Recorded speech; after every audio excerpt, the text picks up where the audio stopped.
let's start with the bad news so we can end on some good news. If you're only here for the new debut of the VShojo member, I will timestamp in the description where you can find that in this video if you don't care about this particular drama. That being said, let's get into the drama. Akio Air Wave 2 has only debuted 2 of their intended members, and there has been a lot of people leaving the company and saying their piece about this company. Now, the first announcement is from one of their talents who goes by Bunnynade. And apparently, before they were Bunnynade, they played the character Vix E. Gray. I'm gonna skip straight to the third paragraph where it says, I had issues with Akio Air from the very beginning of my time there. For reference, just before I signed, my dad passed away, so I was very emotionally vulnerable, as anything good was light in the dark for me during that time period. Upon being offered a place at Akio, Jason,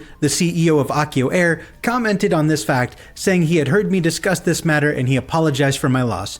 We spoke a bit more before he mentioned how if I took too long, more than a couple weeks, to sign the contract, I might not be able to join. I happily signed the contract very early on as I was just wanting something good to happen after all the bad. She goes on to state that she regularly asked who her gen mates were and he kept saying, you can't know until you've signed. She explains that there was no mention of a minor joining the group, and she only found out about Nofi's age when she first spoke to her in a voice call about a week or so after signing with Akio Air. And this only came after her mentioning being a child to me during this call. I was not happy about this and strongly informed Jason of this matter and how I didn't believe it was safe for her to be within the industry, especially with how lewd VTubing can be. Jason ignored me and said, we'll deal with the consequences when the time comes. She goes on and explains a few details about how he really pushed the British aesthetic and the British accent as selling points and wanted her to be very stereotypically British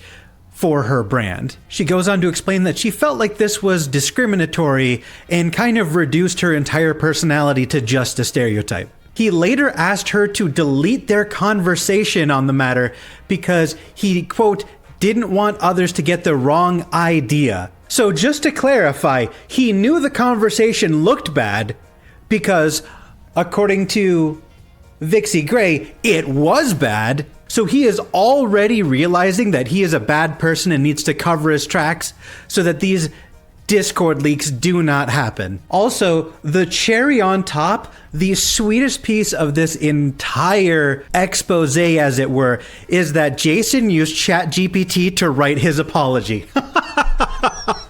This man is just so fundamentally flawed as a person, he can't even make his own apology. Next, we have a tweet from Kumiko Moto, and she goes over her experience with a branch of Akio Air. I'm also not entirely sure how to pronounce the name of the branch, but that's not immediately relevant. She goes on to say that she was selected to be one of the finalists for this new branch, which was conceived to function as a virtual YouTuber training academy, which is something that Niji Sanji does, and I'm actually not totally against it.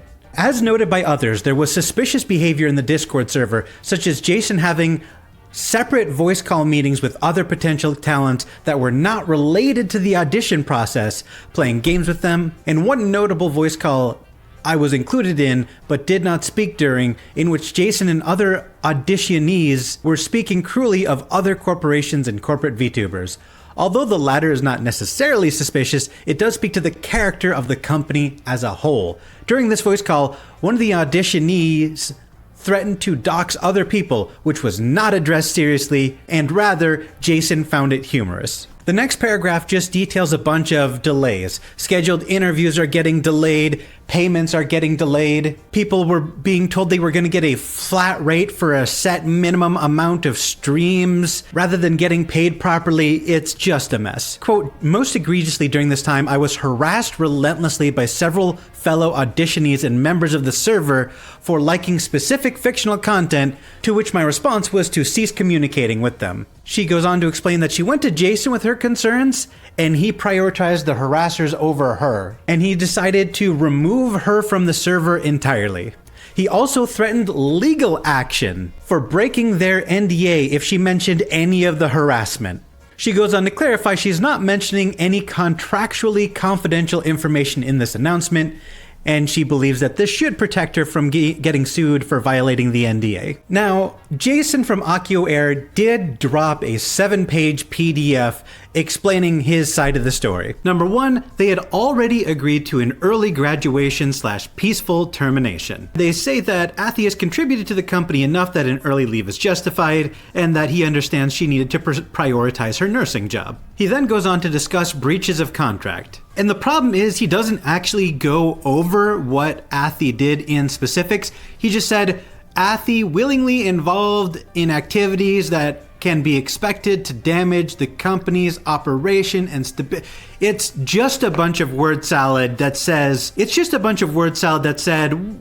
she damaged the company's reputation. He goes on to explain he wanted her to apologize, tell everyone she won't be involved anymore, and ask for a peaceful leave. But she interpreted this as a threat, chose to lawyer up, and refused to discuss it further. The second major breach says that she came back and tried to open up talks again, which, again, mind you, in the first section is what they said they wanted.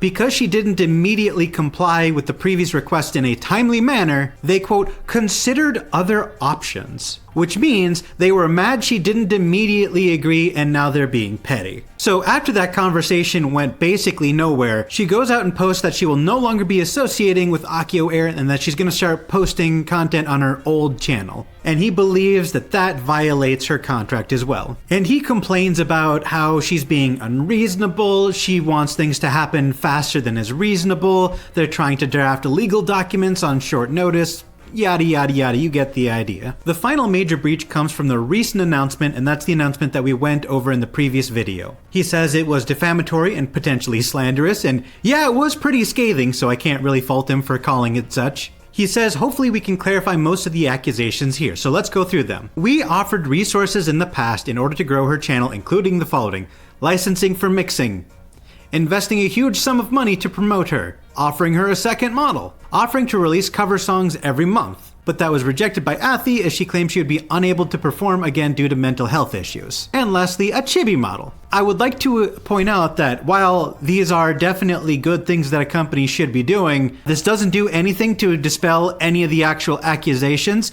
so this is all completely irrelevant. He goes on to explain that the reason that payments were delayed is because they were struggling to fight with the IRS and how they have this new, quote, influencer tax policy, and claiming that international transactions take more time due to time zone differences, and banks requesting clarification, yada yada yada, saying that paying people through the internet internationally is a cumbersome process that feels unresponsive. Which I will say, I 100% believe that paying international contractors can be a pain in the ass. I will say that pretty much every other VTuber org has figured that shit out, and it's also your responsibility, not theirs.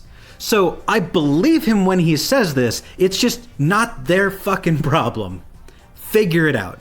He goes on to say that he never intended to hide Nofi's age with the company, which is not something I personally believe, but that is what he says. When they have this contradictions page, they don't really attempt to combat much of her accusations. All they really do is bring up her mental health issues, complain that she didn't take the offer to leave peacefully the first time and decided to make a mess out of it, but really do nothing to talk or defend themselves about the treatment of the talents, which is something I care about quite a bit, and I find it funny he makes no attempt to defend himself in this regard. And to conclude, he says, "We are willing to forgive Athi, and we are willing to drop the lawsuit against them as long as they apologize and do not pursue legal action." So basically, the only reason he is suing is because she is suing, and he wants an apology. Which, honestly, I feel like that's pretty par for the course. Anytime you get sued, it's always legally advantageous to countersue. That's just a fact and basic legal advice. So I don't perceive that as particularly heinous. And the last thing he does is complain that he spent a lot of money on Athi. The next thing I want to go over is something that I couldn't verify for myself. I have no idea where this tweeter got this particular post, because I went on her Twitter and I straight up did not see this image. So I can only assume maybe it's a community post. I couldn't find it.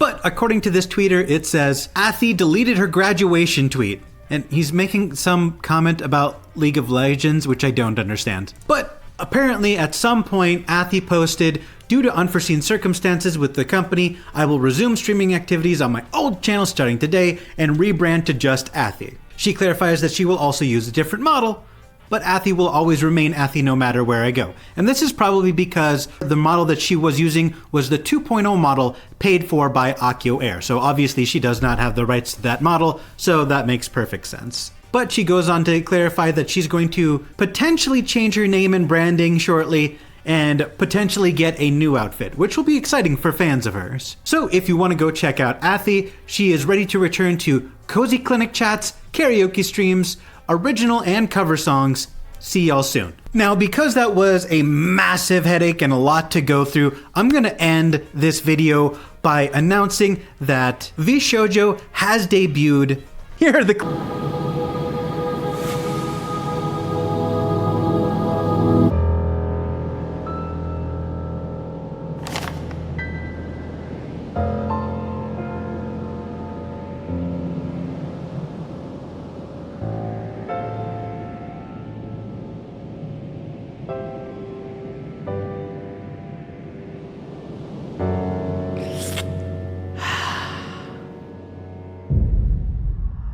Hot. So as you can see, I wear a mask. I've got. This is pretty much my whole design right now. You probably saw it in the lore video. But yeah, this is how I look like. Hope you like my jacket. It was real expensive. You might be wondering, why Canine Kura? Well, you can't see my fucking ears. But also, unfortunately, the name Kuro is very well taken. That is the honest to God reason. That is it. I'm British Filipino. Now, I actually have struggles spelling the word Filipino, so I decided to put Pinoy. Because I'm a little bit stupid. I don't know. I make a lot of spelling errors, okay? And my favorite colors are red and black. The thing is though, when most people ask for your favorite color, I would normally say black, but people say, black's not a color, it's a shade! And I'm like, dude, shut the fuck up. I don't think you really need to know much about me, okay? Cock size? Next. Don't worry, League is not on this. League is not on this games list, okay? Don't worry, don't worry. But yeah, I normally play Valorant off stream with friends. I think it's pretty fun to play with friends for the most part. Next game up is League of Legends. Sorry, I lied to you just now. League is on here. Like, to be honest, the rest of these games don't really matter. I mean, let's just go to the next slide. Career goals! Yeah, IRL. Yeah. I'll get a backpack and shit, and then we'll just, like, go around. By the way, this is not going to be strictly VTuber content. But for the most part, it will be VTuber content, but whenever I have an event I want to do that is, like, facecam, we'll be using facecam. Be satisfied with my own content? What the fuck did I write there? I wasn't initially planning on joining VShojo, you know. Like, I was planning to start on my own thing for a long while, but things kind of fell into place. I was in a really bad situation in regards to taxes. I still kind of am, but I was so fucked up, right? There was around like 350k in tax worth that I need to take care of, and basically, I really didn't know what to do. In my current situation that I was in at the time, I wasn't really offered any support about it, so I outsourced it, and I asked like my friends about what I could do. And one of my friends I asked was Mousy, and Mousy was like, oh, I think I know someone who can help you with that. So they referred me to Gunrun, and then I talked with Gunrun for a little bit, and it was kind of like, he helped me a lot with sorting my taxes for like, literally like 4 months. I think. Like 4 months, 4 or 5 months, just helping out, messaging, double checking that I'm okay with stuff, and I was like, oh damn, this guy's so fucking nice, man. Oh wait, what did Mouse say? Oh, I'll never forget the day I knew I couldn't sleep if I didn't get you help. Dude, yeah, you set off a chain of events so many months ago that, like, I don't even know, man. I don't know, my life would be so different without you. I can't believe just one conversation set off so many different chains of events. Like, so many. In that space of time, I needed anyone, right? And I messaged so many people And Mousy was like the first to respond, probably one of the only to respond like properly, and offer so much help. It was unbelievable. And it's crazy that you offered so much help to me when we don't even like hang out all the time. Rarely. We barely talk to each other, we rarely hang out, and you just like, you literally help fix so much shit in my life. Literally. Yeah, when you said that you got my back, and then Gunrun told me that he has my back on all of the tax shit and like these other things, it wasn't even like a, oh, I'm just saying this to be nice. Like it's literally the truth. Like fucking hell, even to this day, after all this stuff has been sorted,